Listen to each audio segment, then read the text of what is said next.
Just ahead, if Brevard County business and government leaders could change one thing about Brevard Public Schools, what would it be? How well is the Space Coast profiting from the business of space? We raise that question.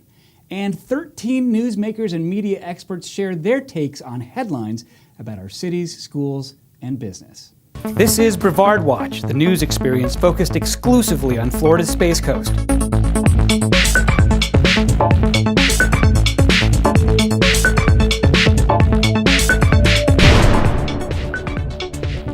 I'm Matt Reed. Today, an introductory special for those new to Brevard Watch, the interviews and headlines that were among our most watched and talked about on Facebook and YouTube.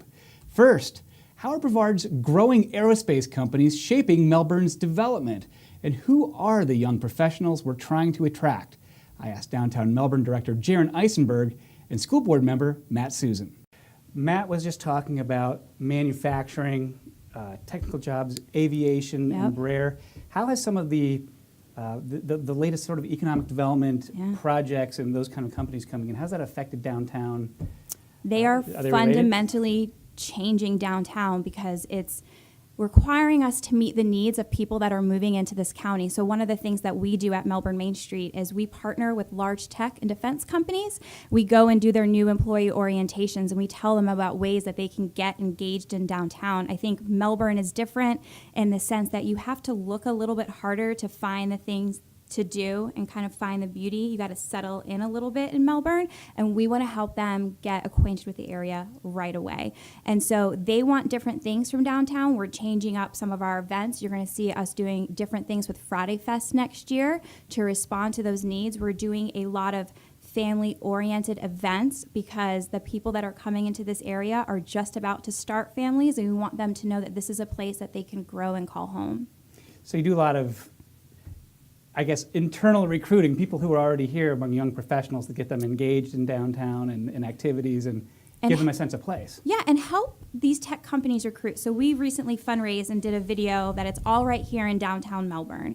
And we did that so that we could give it to Embraer and Northrop Grumman and Harris and say, hey, use this to show off Melbourne. Let us help you do, what you need to do, because I don't want to live in a Melbourne without a Northrop Grumman or Embraer. That's not an exciting place to be like it is now. So we want to support the growth at the airport and Northrop Grumman and help them give the tools so that they can attract that talent, but then keep that talent here in Melbourne. Matt, this just occurred to me, but it seems like Brevard Public Schools might be one of the biggest hiring entities when it comes to young professionals in Brevard County. It is. Are we overlooking teachers? We go out and we recruit all over the country to bring 22-year-olds, 23-year-olds down for their first jobs teaching in Brevard Public Schools. Are we plugging them into things like the young professionals and the downtowns in Brevard County? No, we're not, and we need to be. There's a definite, what she was just saying, there's two things that the site developers from companies look at is, one, what are you doing for the millennials, because that's the majority of their workforce. The other thing is career and technical. For teachers, when they're looking to come to a place, they want to know what's going on downtown, what's going on here and there. We have a small underfunded group that we're about to expand for retention and recruitment, that's about to start those processes, but we have not in the past said, hey guys, come to Brevard, because what we've never gone outside of our area to recruit. And now we're finding, in order to be competitive with a lot of the other school districts, we actually have to get out there to do that. That creates a whole nother list of things that we need to do, and that's what we're evaluating. But I think that this is an area that we really could grow as a school district, is to go ahead and do that. And then a lot of the things that she's doing down there, you could replicate and do with the school systems too. Absolutely. We could even get some of the engineers to start dating the new teachers to keep them here. That would really help keep them here. Like, seriously, dating is an issue. Teachers and techies. I think we've got a theme here. Next, Brevard has a surprising new way to attract tourism. Kendall Moore of Space Coast Strategy and School Board member Misty Belford share their takes. Let's talk about tourism and/or recreation and how some ideas may be impacting our communities.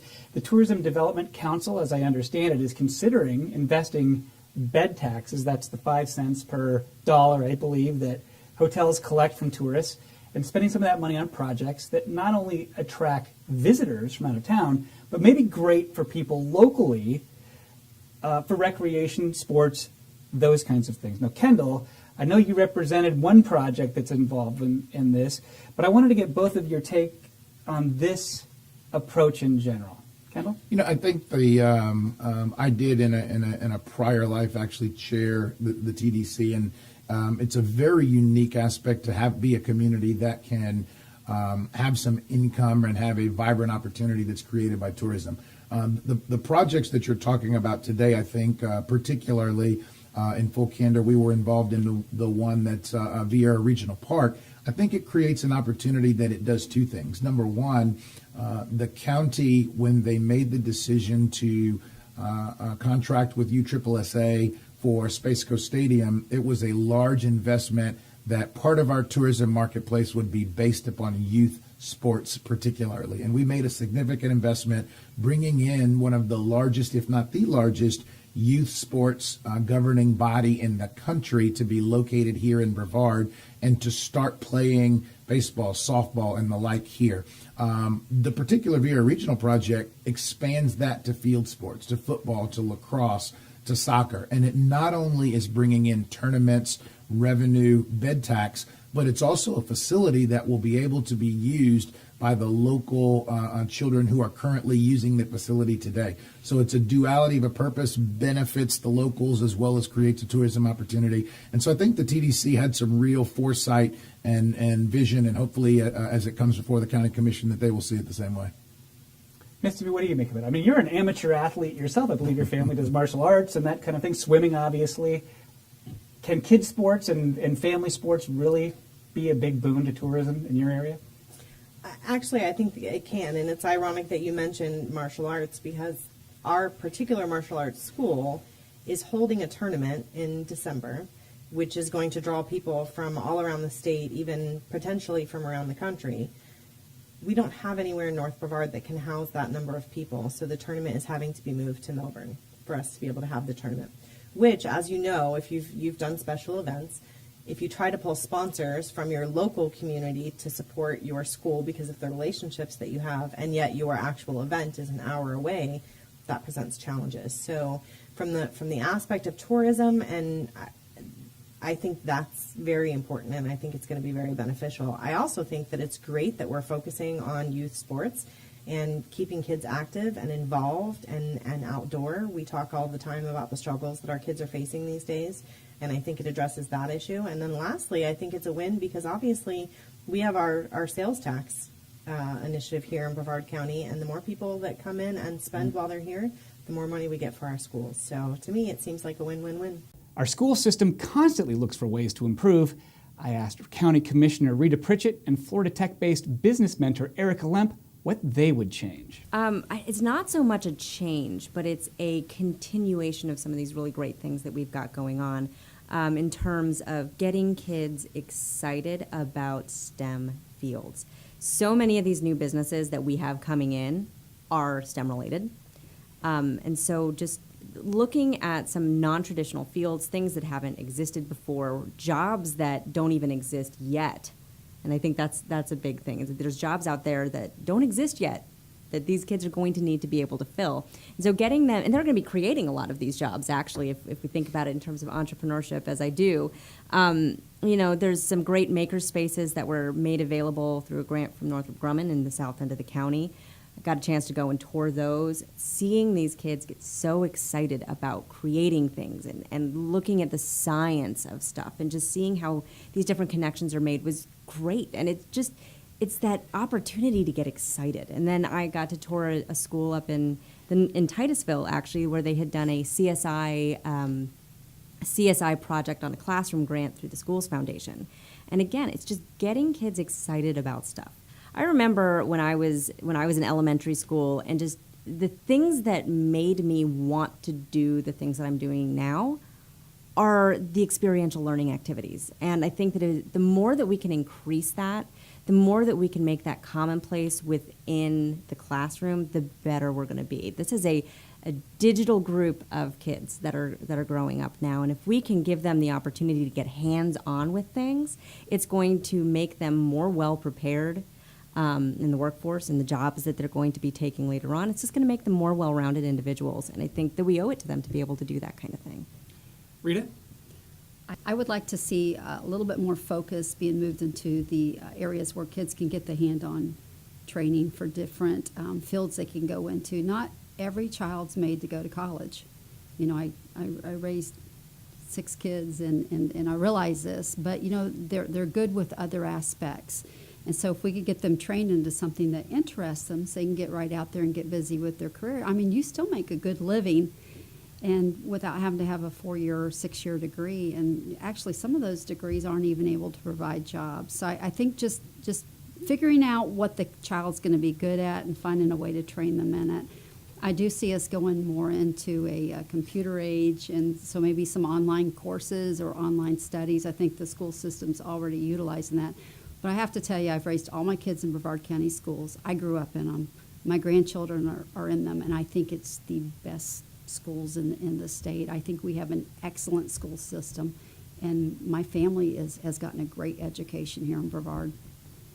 Well, if I could change one thing, it would be to change a lot of different things. If I had $20 million or something like that, Money, yeah. I would take Yeah. all of the cool vocational programs that are working that impress people and just double them, just replicate them Yeah. someplace. If they're building satellites at Merritt Island High School, why not also build satellites at Satellite High School? If you've got an AC repair program that's teaching kids at Space Coast High School, why not also do that at, O'Galley High School?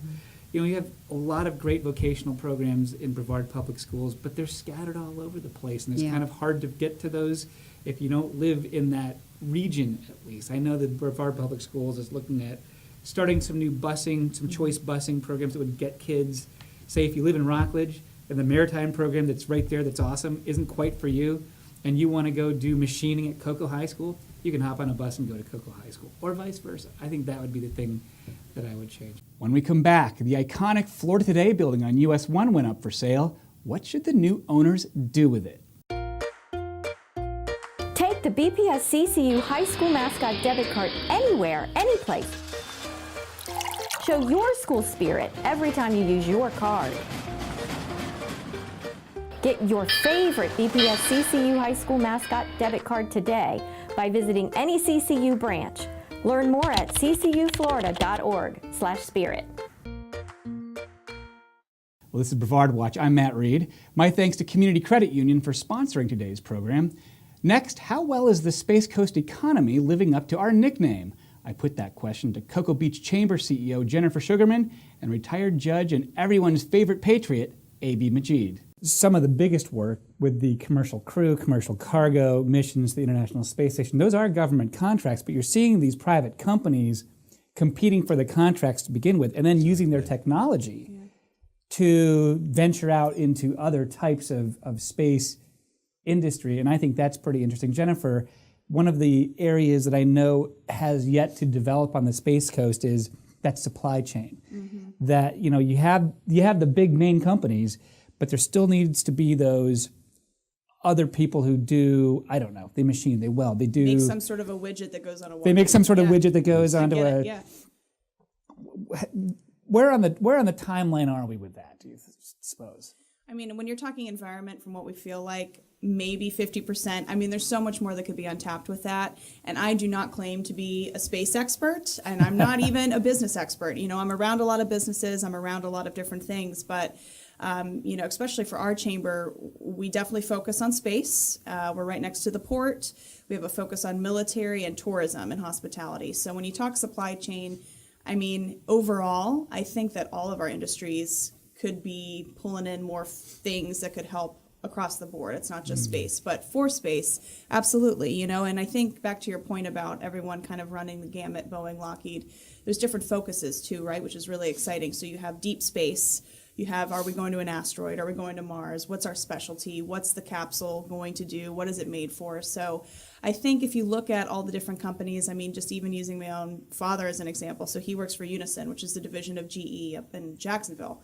And I had no idea. He came down with his boss for a launch, and they were there because they made a part that was on the rocket. And I had no idea they're an aviation company and not aerospace. So I had no idea that they even made anything tied to it. But that's all the little things that trickle into different parts.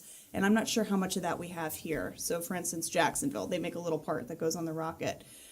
There's a lot here, but I don't know how much more we could really get here for the supply chain. I don't claim to be an expert on it, but I think that we're headed in the right direction, but we're not at max capacity, if that makes sense. It could happen pretty much anywhere these days. Anywhere. It would be nice if it happened here, and I think the thing that I hope for as a person with a son who's in engineering school, I would love him to come back here and invent that little widget. Yeah. Yes, And yes. you know, there's great opportunity to be an entrepreneur in Brevard County, get plugged in, Well, and there's a lot of agencies across the county that are working hard to make sure that they come back here. Yes. You know, whether it's economic development or career source or anything else. I mean, there's programs all across the county that are really trying to capture the talent that we produce, have them come right back here and help work on the things that we specialize in. So I think we're on our way, and we'll see where it takes us. Judge Yes, McGee. I think that we would attract a lot of the industries here because this is a wonderful environment, and I think the politicians are very sensitive to what it takes to attract business here. The governor, the cities, the counties, etc. Everyone's working to attract the business. We also have a fine school in FIT, and we produce great intellectual people. I think the whole concept of the shuttle and the rocket ship is changing. I remember when we had a lot of issues with exactly how about the tile. Remember when the tile was not Right. the heat resistant that it's supposed to be, and in fact, when Columbia blew up, they believe it had something to do with the tiles and their heat resistance or how they're attached, etc. But now the technology is so far advanced that it's gone way beyond those possibilities. And I think you're going to see a growth in the related industry, space-related industry in this community. I think this is a community, industry-friendly community, and I think it's going to take off. Okay, but now you said a moment ago, it doesn't matter if there's somebody on that rocket or not, but come on. Isn't it just a little bit more exciting when you know there are human beings strapped into risk. that? There's more Yeah. risk. So I feel like you're a little nervous, you know. It's the suspense. Well, it's very It's not your exciting. $1 billion going up and blowing up when it's a rocket, but when there's a person tied to it, everybody feels that. So Yeah, well, it's very exciting when there's a person because we need someone to speak to the Martians. Right. Headline: Florida Today has gone digital and is selling its stylish offices and industrial buildings to someone. I asked Florida Today columnist Isadora Rangel and local PR pro Tina Lang what the new owners should do with it. The Florida Today building, which I have to say is awesome, is for sale. What can you do with that place? It's in Suntree. It seems like a good location. Tina, what would you like to see put there? You know what? I would love to see a small business incubator put in there. I think it's a really unique facility. There's warehouse space. There's the space where the press used to be, the pre-press and all that. And there's so much square footage in there and this kind of open concept plan that I think it would be great for a small business incubator. Isadora? I like that idea. I want to see a Whole Foods. I'm sorry, or a Trader Joe's. That would be So good. I'll if take you're that too. watching, please come to Melbourne. I am Brevard. down with a Trader Joe's there. I hadn't thought of that, but that's a good idea. But here's the issue. It's an old building, and I don't know when it was built, but you have it's a mixed-use building. So you have the news press on one side, and you have offices and cubicles where we do our work every day. The issue is that's a little outdated, and I think that they're going to have an issue with that because it's a huge building, and as we know, companies are shrinking, fewer employees. I think whoever buys that building is going to have to do a lot of retrofitting. I really hope they do buy it because I work for the company, and apparently we'll get a really nice new office. I think the location will be in Viera. Well, so much has changed in the media world Yeah. that you just don't need that kind of industrial space or that many people to do the In do the any work. industry, I wonder who needs a building that size here is in Brevard County. I'm trying to stay optimistic. I'm not saying that they're not going to sell the building or anything, but I think it's going to be a challenge. The Miami Herald sold its building to a casino company that planned to build this. I don't know where that stands. I don't think that's going to come to fruition, at least anytime soon. But you see that trend. Our partners in Vero Beach at the Press Journal have done the same. They sold their building, which was also along US 1, and bought a smaller one in the downtown area. So it's kind of sad to see how much smaller we've become, but it's the reality. Well, I love both those ideas. I like the incubator idea, and I always love a Trader Joe's. You can't have too many of those. Especially it's on the way home for me now. I can get some Sumatra coffee and maybe some $3 chuck if it's Friday night. But and listen, I don't have any control over this. I just have to say this, even as an assistant superintendent. I think if you were going to have a high school or some place that taught industry and that kind of collaborative, project-based teaching, you could put that in Florida today. You have a combination of wide open space where people could learn, do classroom type work, and you have that mega industrial space where you could teach people machining, you could teach people AC repair, that kind of thing. There's even an auto shop out on the back side of that place with lifts where they repair the buildings. And as an incentive for somebody to be the principal of that school, I would urge them to restore some of the fantastic features that Al Newharth had installed in there, including the J.R. Ewing wet bar that had the automatic doors that opened up in the in the publisher's office. There was there was a billiards room. There were koi ponds, and I think there was even a racquetball court. We have a ping pong table. I think that's all that's left. That is luxury in today's media world. When we come back, how one teacher used a small grant to make a massive difference in her students' performance. Take the BPS CCU High School Mascot debit card anywhere, anyplace. Show your school spirit every time you use your card. Get your favorite BPS CCU High School Mascot debit card today by visiting any CCU branch. Learn more at ccuflorida.org/spirit. This is Brevard Watch. I'm Matt Reed. Again, thank you to Community Credit Union for sponsoring this program, including our outreach to you and other local media. Well, if you don't know Mike LaFortune, allow me to introduce you to one of the most engaging people we interviewed this season. The chairman of the Brevard Schools Foundation explains how a little bit of private fundraising led to innovation and big improvements in one local classroom. And you hear it all the time. If educators don't feel like they're getting enough money from Tallahassee, they ought to try going out and doing some private fundraising before they ask for more tax dollars. That seems to be where the foundation comes in sometimes. What do you make of that? Absolutely. So thanks for having me. First of all, Matt, appreciate that. And thanks for allowing me to talk a little bit about Brevard Schools Foundation, because what we do is to fill education and funding gaps for our students and teachers in Brevard County. And so when we see dynamics at the state level with the budget, and we understand that there are perhaps teachers facing headwinds for having the supplies they need in their classrooms, teachers feeling like they're not supported for innovation in the classroom. Maybe they have a bright idea and they want to see that materialized. And we see families who have maybe an unfair share amount of struggle, an economic challenge, and they need support to get through and to be successful. These students need our support. And so that's where the foundation comes in. So when we see a dynamic like a flat or a shrinking budget at the state level, really what that means to us is to kind of buckle up, right? Because we know there's going to be an increased need. Not to mention other dynamics that are happening around the same time, like lately we've had an influx of hurricane displaced people, hurricane refugees from Puerto Rico, U.S. Virgin Islands, Florida, Texas, I think even Georgia.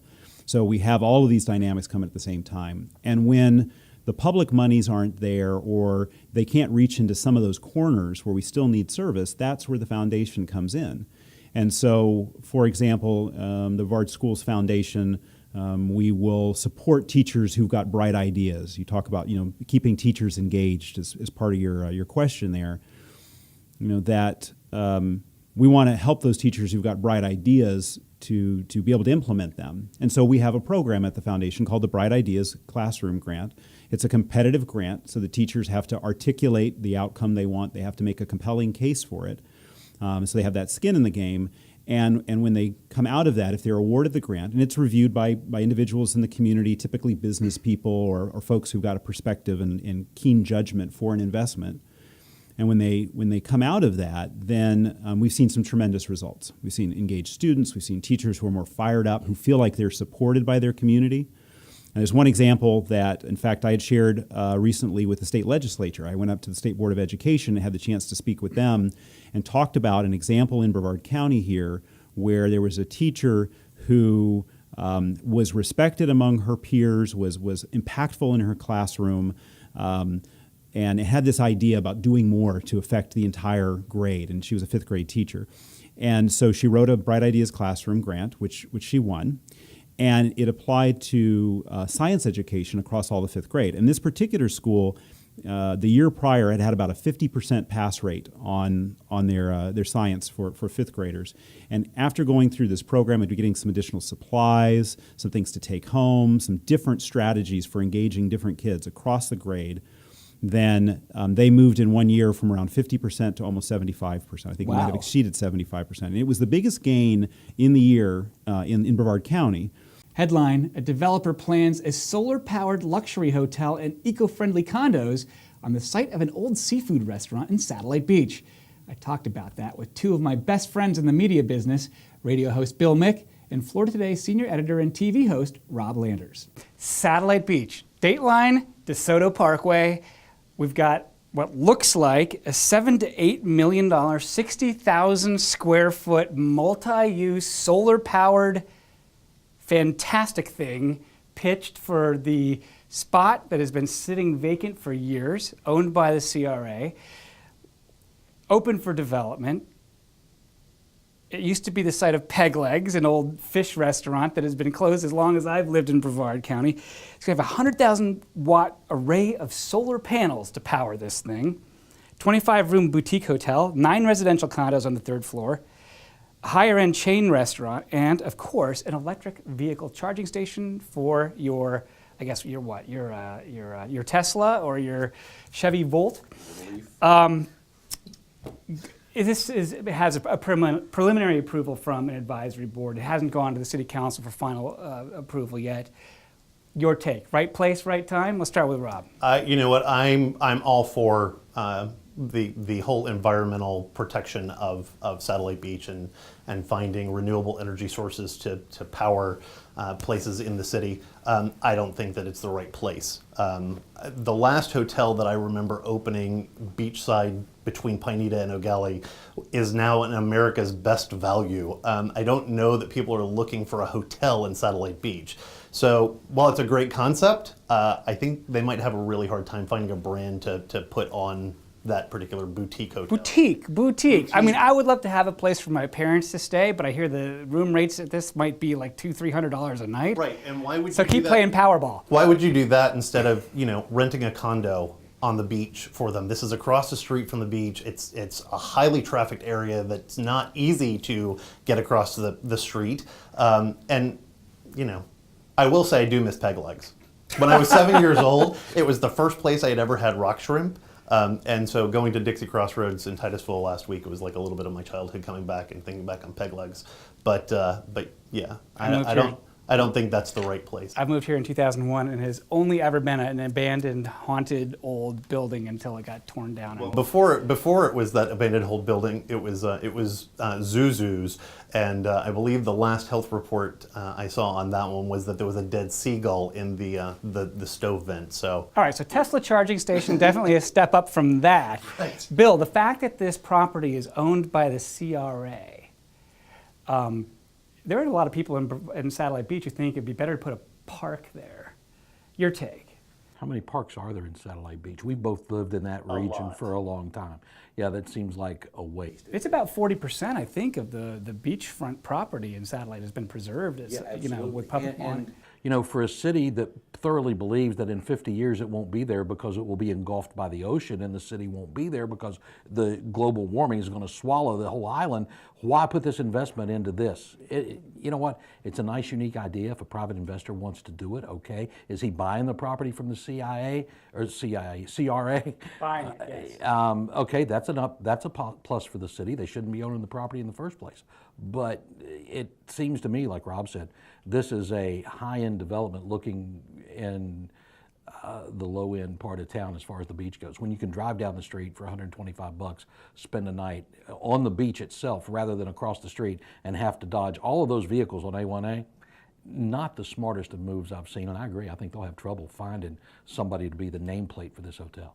This really kind of screams to me like this would be better suited for like a downtown Melbourne kind of thing, where you're younger, hip people that are more energy conscious and are going to be paying attention to those kind of things, and are paying attention to the details of, oh, it's a boutique hotel and it's solar powered, and we're not going to be wasting fossil fuels by leaving the lights on in this building. It screams downtown Melbourne and the groundswell kind of feeling than Satellite Beach. It does, and downtown Melbourne's in considering a hotel development behind Meg's, which maybe something like this combined with that would be a good thing. But in Satellite Beach, number one, they're not a business-friendly community. Number two, they're not a tourist-friendly community. What are you going to do other than walk to get ice cream or some food somewhere, or go play on the beach? And there's nothing touristy there. Would be great when my parents would come down and visit. Would be a nice place. They're not going to fork $300 a night, and if they can, they're coming to town, they can stay at my place. So, well, as a resident of Satellite Beach and a taxpayer, I'd like to just see them sell that property for something that is going to be privately developed, and I hope it works. I just what I would hope is that they would sell it to someone who is going to develop something that's going to last and be successful, and bring people to the community. I'm not sure that a $300 a night boutique hotel that their main selling point is that they're powered by the sun is really the... Well, that way you can see if the environmentalists really get behind what they say. Let them come. Well, at least it's a real thing. They want to pitch something, they want to build it. That's better, and it gets more done if they do it than just saying that your city's committed to reducing its carbon footprint, yada, yada. Well, that's our program. My thanks again to Community Credit Union for making our first season of Brevard Watch possible. Also, my thanks to our editor, producer, and Brevard Watch drone pilot, Mike Francisco. Those were his soaring video images from across the Space Coast. I'm Matt Reed. Watch for new episodes of Brevard Watch Sunday mornings at 7 and 11 on Spectrum Channel 496. Catch up on all of Season 1 on our YouTube channel. Just search for Brevard Watch. Or like the Brevard Public Schools Facebook page and get smarter on issues, one clip at a time, in your newsfeed. Until then. Take the BPS CCU High School Mascot debit card anywhere, anyplace. Show your school spirit every time you use your card. Get your favorite BPS CCU High School Mascot debit card today by visiting any CCU branch. Learn more at ccuflorida.org/spirit.